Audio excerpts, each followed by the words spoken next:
This video documents a 2.5-hour training session that was held at the Lake Louise Ski Area. I worked with Siobhan, a 16-year-old athlete, and this was her 6th day of technical free ski training for the season. This was also the first day that Siobhan was moving from slalom to giant slalom skis. I had prepared a training plan in advance of this session. I had planned to begin the day with 2 to 3 warm-up runs to give Siobhan time to adjust to her new skis and to get used to the snow conditions. I set some skill development goals specific to giant slalom technical freeskiing. I wanted to assess Siobhan's ability to maintain flow while linking her turns from arc to arc.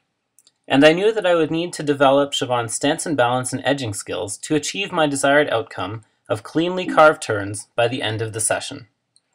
For teaching tactics, I intended to progress from easier to harder slopes, while also looking for opportunities to vary the training environment with some runs on ungroomed snow. I wanted to use guided mileage, giving Siobhan lots of time to experiment and try new movements, with occasional directions from me when they were necessary. I would give directive instructions when starting new movements or concepts, and then pull back as Siobhan became more confident, giving her more responsibility over her own learning. On our first ride up the mountain, I took the opportunity to mesh my pre-planned goals with Siobhan's own understandings. Alright, we're here at Lake Louise, sunny day and nice groomed snow. Got Siobhan on a bigger pair of skis for the first time this year, so it should present us with lots of cool opportunities. Siobhan, what's your goal been so far? Just to keep my stance wide and keep on my edge and not let that inside knee fall in too much. Just trying to attack the bumps with some power. Okay, excellent. New skis this morning, so I think we'll start out on the groomed, but work within your goals there. There'll be a longer arc, so you'll have more time to feel that balance on the edge. Okay. Make sense? Yeah. Super. Start with some warm-up, and then we'll get right into it. Awesome. The Canadian certification system is a world leader in ski teaching because of our pioneering of a student-centered approach. Much like inquiry-based teaching, the goals and interests of the student need to drive the learning process. I opened the day with a discussion of goals because I wanted Siobhan to feel completely invested in her training. Siobhan, we're well into the season, so I'll let you get going and get warmed up. Just with the bigger skis, one idea as you go here, just a longer arc. So you're going to be able to spend a little more time in the fall line. Okay. And there's no rush to get the skis across. We're on a nice, easy groomed terrain. Okay. Sound good? Yeah. Take it away.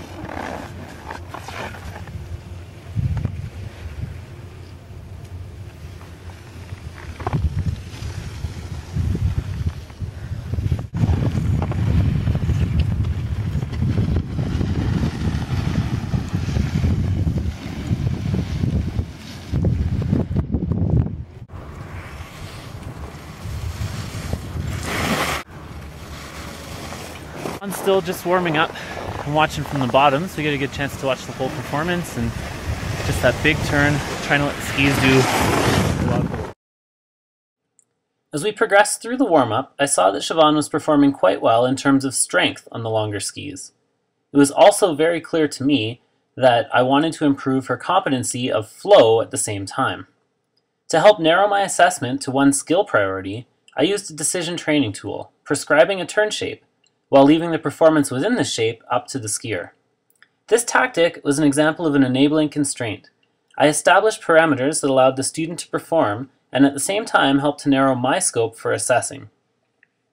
Warmed up? Yeah. Skis starting to feel somewhat normal? Yeah, they're sweet. Excellent. So we're keeping it really simple. Like rather than jumping in really technically right now, let's just focus on turn shape. Okay. It's working really well. Okay. So I'm going to set your turn shape down here. I don't care if you're behind me or in sync, but just stay in the track. Okay. Sound good? Yeah. So straight, get up to speed, and then just right in the track. Okay. 2 clean lines the whole way. Here we go.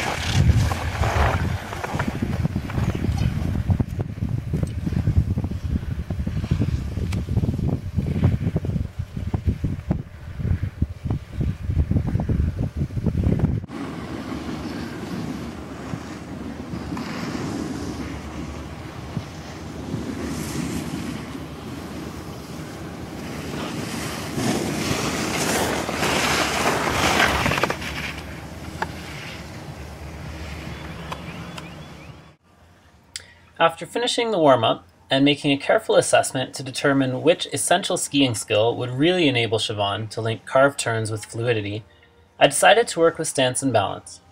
For development, I chose the tactic of tuck turns. As this was Siobhan's first interaction with tuck turns, I used a hands-on behavioral approach on easy terrain in the early going.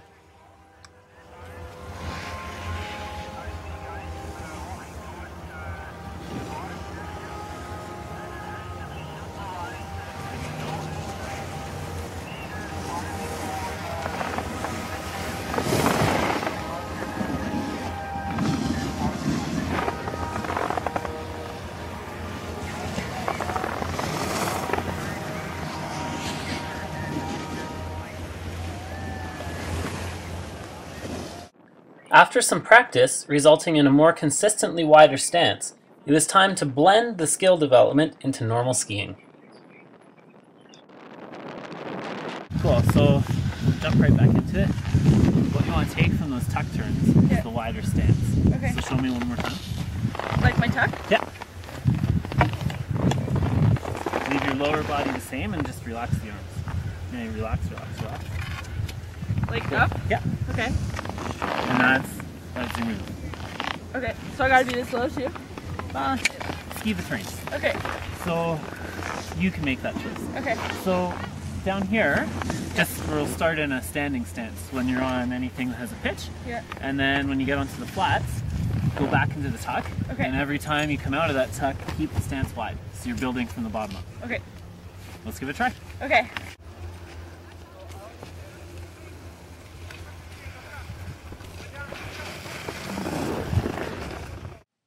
I really liked the results that adjusting Siobhan's stance produced. It was time to move to steeper terrain. However, getting to the perfect slope required us to ski some ungroomed snow. Far from being a problem, this was an opportunity for variable training.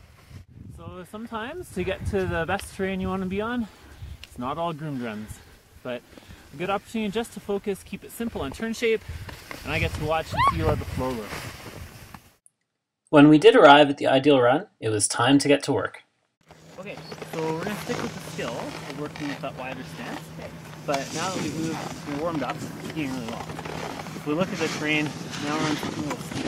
That's going to help us work this with skill. So instead of thinking wide this way, Siobhan, by moving the skis wide, it kind of blocks me when I'm standing on the slope, eh? Right. See how I can't move in too much? Yeah. What I want you to think is going wide this way. Okay. So long outside leg, short inside leg. Okay. When I do that in the fall line, I want you to watch what happens. See where I end up? Yeah. Yeah. So you're going to be able to get full potential out of the ski. Okay. So you understand where it's going to be in turn? Like facing down and turn, and like just as you're coming around, kind of? Exactly. Okay. Yeah. And yeah, just focus on the same turn shape, letting the ski work down the hill. Okay. Does that make sense? Yeah. Am I going to follow you? I'll show you. I'll ski away. Okay. And then let's have you come down. Okay. Okay? Yeah.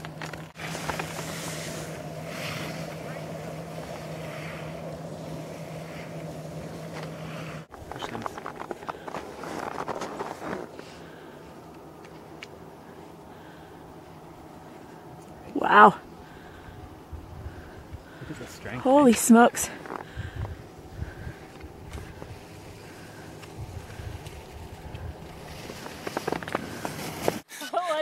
You tell me how it was.